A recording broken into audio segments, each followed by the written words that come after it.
કફ syrup પર આરોગ્ય મંત્રીએ નિવેદન આપ્યું. તપાસના આદેશ આપ્યા છે તેવું ઋષિકેશ પટેલે જણાવ્યું છે.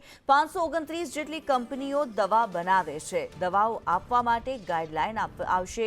કેન્દ્રની સૂચના મુજબ ગુજરાતમાં પણ અમલ કરવામાં આવશે તેવું તેમણે જણાવ્યું છે. 529 જેટલી એક્ઝેક્ટ આંકડો ખ્યાલ નથી, પણ 500 ઉપર આવી કંપનીઓ જે કફ સિરપ બનાવતી હોય એની તપાસના હુકમો પણ આપ્યા છે. અને વહેલી તકે ગુજરાતની અંદર બાળકોને દવાઓ કેવી રીતે આપવી, કફ સિરપ કેવી રીતે આપવું, એક બ્રેન સ્ટોર્મિંગ થઈ રહ્યું છે. અને ટૂંકમાં ભારત સરકારે જે એડવાઇઝરી જાહેર કરી છે એના આધારે ગુજરાત પણ પોતાની એડવાઇઝરી જાહેર કરશે.